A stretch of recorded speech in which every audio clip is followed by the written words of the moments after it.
bivuga ngo ikunze kubicisha mu byago kugira ngo abakwanga bamenye kusenga Imana y'ukuri. Haleluya. Ninde kuva avuka ataraca mu kibazo? Ninde amaze kubona ibyago mu buzima? Haleluya. Ngo Imana ngikunze gucisha mu byago kugira ngo abakwanga bamenye kusenga Imana y'ukuri. Haleluya. Munyemere dusome ibyakozwe n'intumwa igice cya 28 ku murongo wa 3 gushika kuri 6. Uyu munsi tuza gusoma imirongo myinshi. Turasoma mu izina rya Yesu. Ariko Paulo amaze gusenya umuganda w'inkwi arazikoranya, inzoka iva mu muriro imukomora ku kuboko. Abo badebaguzi babonye ico gikoko cenena ku kuboko kwiwe baravuga bati uyu muntu ntabuze kuba umwicanyi, kandi naho yakize ikiyaga idacurwa nkunzi ntimukundiye kwabaho. Ariko akumumurira ico gikoko mu muriro ntiyagira icaba. Babandi barereka kwapimba canke kwagwa bukumbi, ariko bamara umwanya munini babireretse, babona ataco abaye, barahindura bati ni Imana. Yesu abahezagire cyane. Paulo yari intumwa ya Kristo. Muri bya bikorwa byiwe byivuga butumwa, muri kwa gukorera Imana, muri ibikorwa dukora by'Imana turakunze guhura n'ibibazo bitandukanye. Na Paulo yarahuye n'ibyo bibazo. Ngo agakobwa ngo kavugishwa kuzuye mwemu, ngo karamukuraho umukanda, ngo karifunga mukanda mu kuboko, karavuga ngo Paulo ngo nagera i Yerusalemu ngo baza kumuboha nk'umuko. Paulo aravuga ati sinshaka kureka kugenda kubwira abantu ubutumwa bwiza, uretse gukubitwa no gufungwa no gupfa ndabyiteguriye ku bwa Kristo. Wowe ubuza yitike gusa biba biheze. Wongo kweli. Muhira bakubwira ati ntiwoga amazi yanje uwo munsi ntuja gusenga. Muri korale bakora bikijisho gusa kuva uwo munsi uti nakorale ndahevye. Wongo kweli. Mu maserire abo muri serire bamaze iminsi bataza ati no kubarongora ndabihevye. Ariko Paulo aremera. Ageze i Yerusalemu baramufata, ntarize kuja muri byinshi, baramukubita, baramucuraguza, baramufunga. Haheze ibihe bafata ingingo yo kumujyana mu Butaliyano. Paulo bamujyanana n'izindi mbohe, baraprisoniye benshi. Yesu ashimwe. Bariko baragenda kuko baraprisoniye bashika 276 bari mu bwato bumwe. Bageze mu nzira harabaho imipfunda myinshi. Bageze ku ijoro rigira 14. Nuvuga ku munsi ugira 14 bari mu mazi. Imbohe zamaze kwihebura zivuga ko ziza gupfa, bamara iminsi 14 batajya. Paulo arabaremesha. Ku munsi ugira 14 umumarayika mugendera Paulo amubwira ati babwire baje nta ngorane, ntacyo muba ntimugipfuye. Paulo arabaremesha arababwira ati nimupfa, kandi koko ntibategerezwa gupfa kuko bari kumwe na Paulo. Haleluya. Haleluya. Bwira mugenzi ati we ntuza gupfa kubera turi kumwe ngaha. Haleluya. Haragera igihe babona ko bagiye gupfa, ubwato burapasuka. Bumaze gupasuka, abasoda bacavuga ati aba baprisonier, aba bafungwa tubice ntibave batoroka. Ibaza ubukozi bw'ikibi. Hakureka basi mwiyumvira ati turabe ingene twotabarwa twese dukire, ariko bakumva ati bohava ngo bohava habonekamo abazi koga ngo bagakira. Imagine ngo batume babiki abo n'ababanka bambere, abaye umwansi wa mbere w'uwo mprisonier. Yesu ashimwe. Numufungwa kuriko kumwaciriya yitabarize ntihagwe mu mazi ngo ari naho yoba zikoga ngo havakira. Bimubabaze kubona yokira, bimubabaze kubona wokira, bimubabaze kubona wotera imbere, bimbabaze kubona wo gura intuzenya, bimbabaze kubona wo kubaka inzu. Imagine abantu niko bameze, gusa abari ngaha bo bameze neza bose. Mbwa abantu bo hiyo niko bameze. Yesu ashimwe. Ngo bame baroga bogira kumbaho, abandi bogira kandi kato gatoya kari gahari, baragera ku nkombe y'uruzi, ku nkombe y'ikiyaga. Ngo basanga abantu badebagura. Kenshi abantu bavuga ururimi utumva cyangwa udatahura cyane, kenshi uvuga umenga ko bariko baradebagura. Uwo ngo kweli. Mungu umwe tuyigana yava ruguru yambwiye ati none mwebwe muvuga igiswahili murumvikana koko? Urumva ivyo uvuga undi abyumva? Duti kubera iki? Kuko ati je numva umenga abavuga igiswahili baba bariko baratata gusa ngo bavuga batata ngo mbega barumvikana.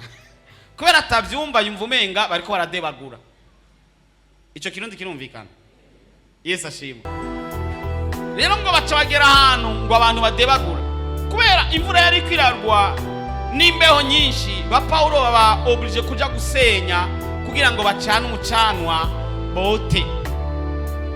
Bazanye inkwi bacanye umucanwa ngo muri wa mucanwa ava mu inzoka. Simenyere ibintu by'inzoka kubera nakuriye mu gisagara. Mugabo bakuriye ahantu inzoka bazibona byoroshe. Sinibaza ko inzoka yoba mu muriro amikavayo imeze neza.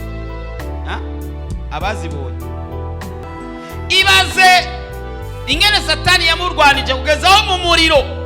Inzoka ivuye mu mazi no vyemera, ivuye mu ishamba no vyemera, ivuye mu kinogo no vyemera. Wongo kweli. Mugabo inzoka ivuye mu muriro umva atara amataki byari bitera nka bya bindi byamaze imisi bigutera uracavyibuka.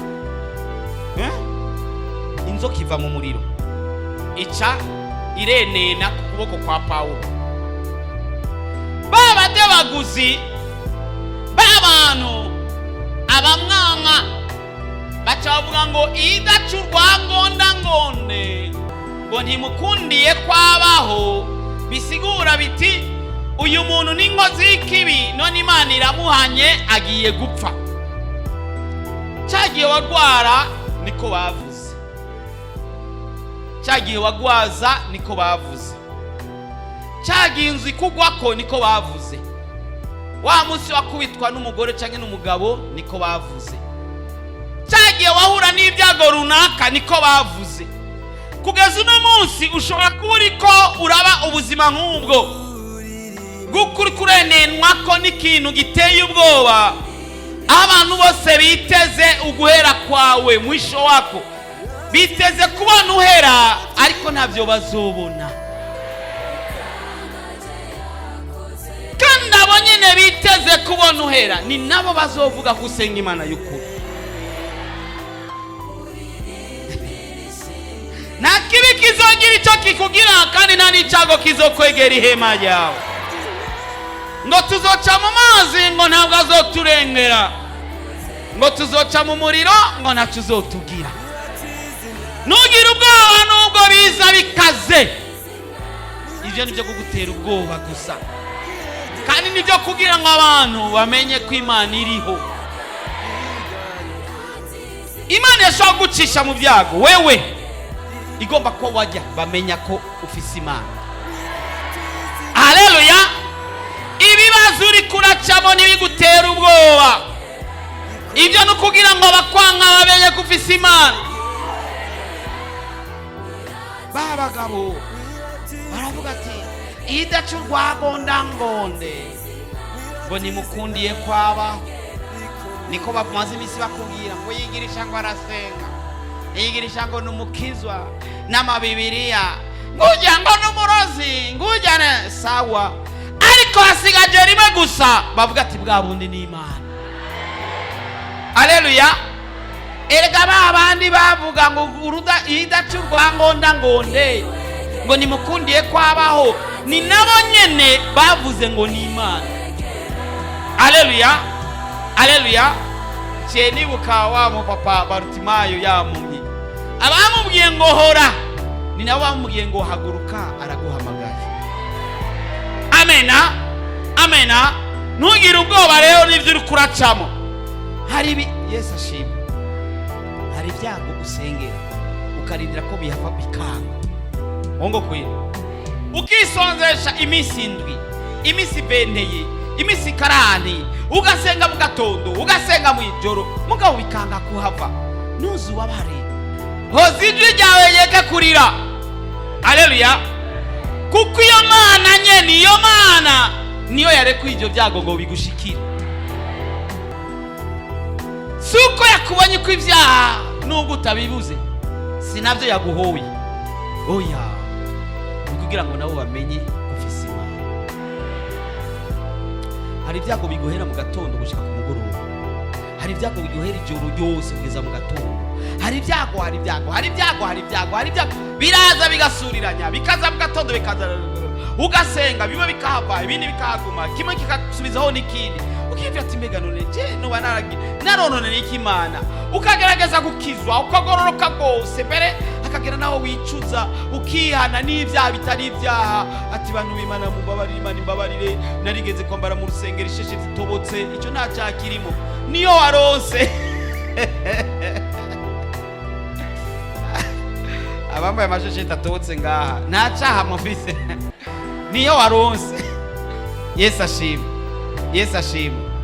Ukageraho ubyihana wibaza ngo nivyo byoba bituma ibyawe bitagenda neza. Oya, uri kuraca muri ivyo byago bukebuke, kugira ngo Imana yerekanye ko ari Imana, kugira ngo bamenye kusenga Imana y'ukuri. Abakwanga baguma kuruteza ijisho, sinzi kubizi. Umwana wawe akomeretse ati idacirwa gondagonde ngo nimukundiye ko umwana wiwe abandanye. Umwana yobewe ku ishuri, umugabo agize ikibazo ku kazi, umugore agize ikibazo ku kazi, akabazo kose gahari bagateranya nuko woba wakoze ibibi. Ariko kandi ibyago bishobora kugushikira kandi atacyaha wakoze. Baza amakuru ya Yobu. Yesu ashimwe. Ibyago bishobora kugushikira atacyaha wakoze. Na Yobu yarahuye n'ibyago utarigera hura navyo, ariko inyuma yaho Imana yamushumbishije imuha ibiruta ibyo yari afise. Haleluya. Biteze kubona uhezurira, ariko ntavyo bazigira babona ugiye guheza utwenga.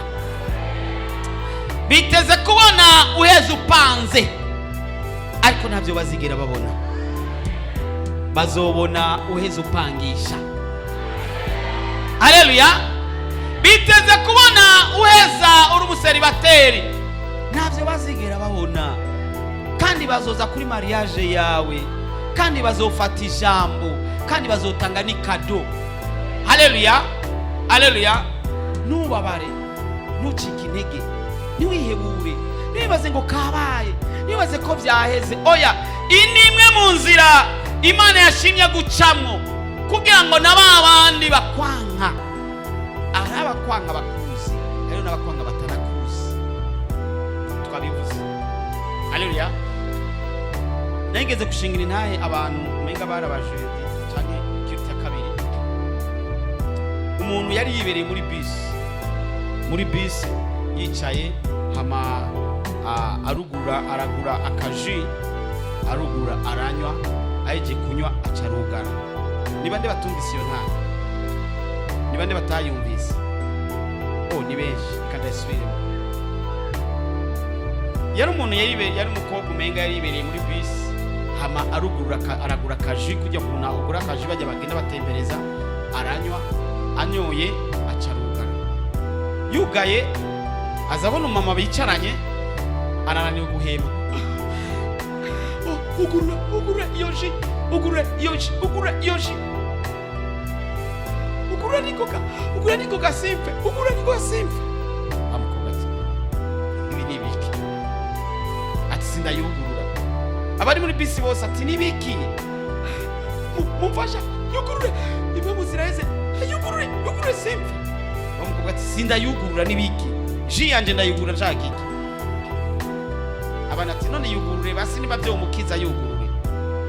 Baramuremera arayugura. Akiyugura gusa wa mudomera kwa yarananiwe gwema. Ati barambaza ati biki? Ati urumva igihe yugurura rya ji, ati je naciye ninjira uri rya cupa. ngo naciye ninjira muri rya cupa kugira ngo nasubira kunywa ndamuyinjiramo ibaye isumu. Igaza mugenzi wa turaze aho ya sumu wayiriye.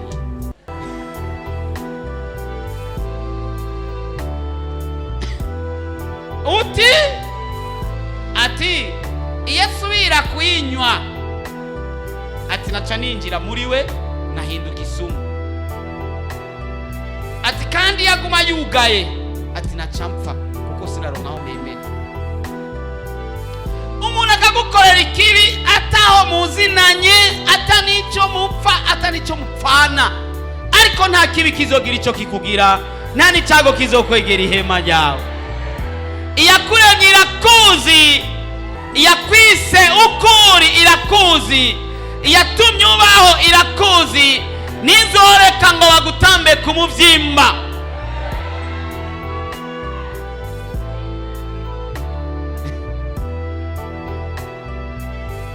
Ariko nubwo bababare canke bareke kizima twakunzwe n'Imana.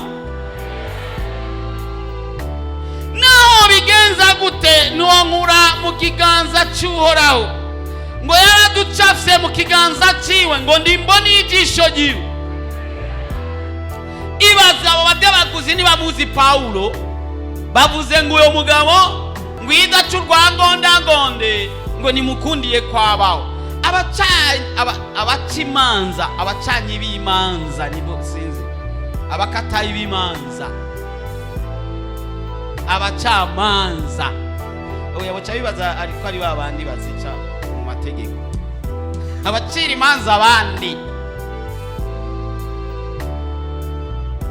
Yesu ashimwe. Baragucirira urubanza ngo urumva ngo heraba ingene amwisha, ngo heraba ingene yambara, ngo heraba ingene atambara, imishatsi yiwe, umutwe wiwe. None birakuraba sigwanje? Ipipiri utari yo kubaba gute? Mumbarizo mwicaranya ati ipiripiri utari yo kubaba gute?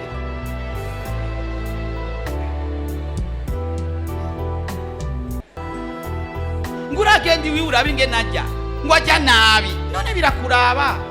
None ngivyi wawe ajya neza, none birakuraba? Agivyi wawe ngo ntubone kujya burya ntibumvikana n'umugabo, ubizi gute?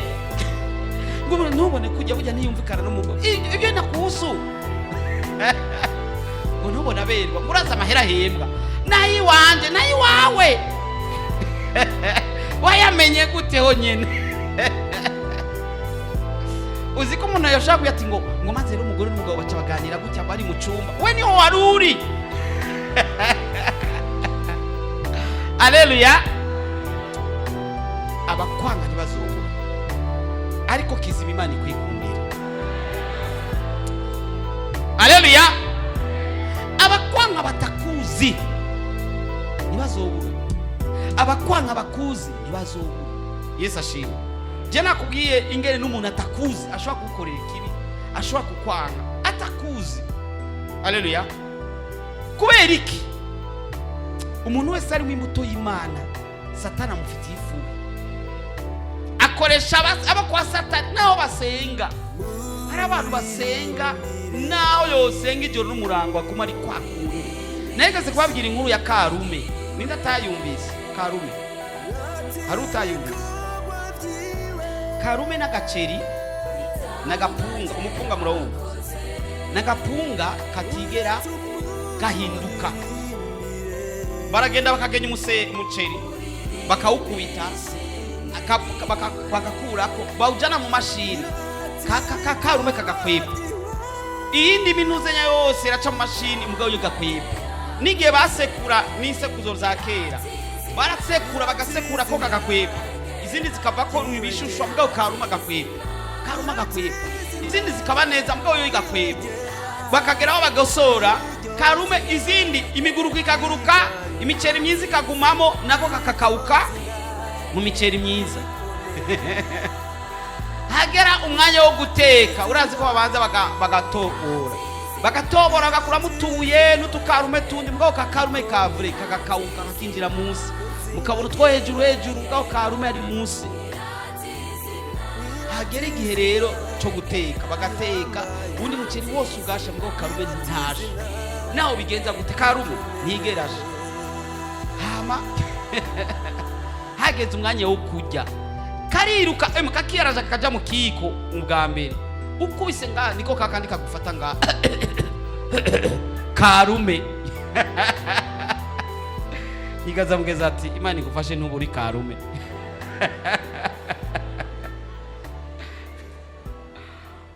Bakaja gusenga ari bakarume guhinduka ntibahinduka. Igaza mugeza ati Karume canke uri umuceri mwiza. Atakwishuye azo ari Karume, akwishuye ati umuceri mwiza. Subira mubaza kubera ntiyari bwatahure nyinshi. Avuze ati ndi umuceri mwiza, uyo ni sawa. Mugabo ahoze azo yavuze ati je ndi Karume buke. Mumbariza ati uri Karume cyangwa uri umuceri mwiza?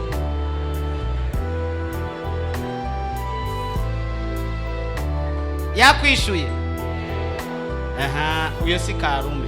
Mugabo nimba atakwishuye, tumuraba ikijisho mbwa ati kumbe nicaranye na Karume nga.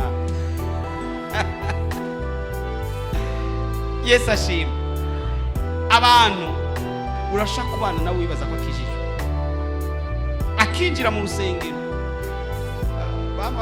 baducira akarorero kibuye urashaka kuguma mu mazi w'imyaka myinshi, mugabo koroha bikanga. Mugabo mukate ushize mu icayi na minota 3 bifata uwamaze koroha. Fata amabuye ushire mu cayi n'imyaka 80 zohera. Kandi buye rero ngo ryamaze igihe kirekire mu mazi, ngo ryo no kunyerera riranyerera, nupfa kurihonyurako riragukubita hasi, utanguza agakomokomo wongo kwenda. Iyakuremye irakuzi. Amena. Kandi utaraba n'urusoro mu nda ya mama wawe yari yarakurobanuye, yagushizeho ngo ube uvugishwa n'Imana, yagushizeho ngo ube umukozi w'Imana, yagushizeho ngo uzubohora amahanga, yagushizeho kuri amasezerano yose yagusezeraniye. Naho bisuriranya ntibigutera ubwoba, naho bakubwiye ngo ntibikunda ntibigutera ubwoba, naho boza bazananye n'abana n'abagore n'abagabo n'iki bose baje kugwanya, ntuzigire ubwoba, kuko uri kumwe nawe niwe mukuru kuta uri kumwe nabo. Iyakuremye irakuzi, iyaguhamagaye irakuzi. Ntiwapfuye kubaho kugihamana, wabayeho ku mugambi w'Imana. Imana irazi kazoza kawe, imfu maze kurengana wibaza ko zingana iki. Iyakurenganishije biriya ntawe yagiye no biracari ngaho. Nta kibi kizogira icyo kikugira, kandi nta n'icyago kizokwegera ihema ryawe. Haleluya. Abifuza kubonurira nibo bazurira ururira.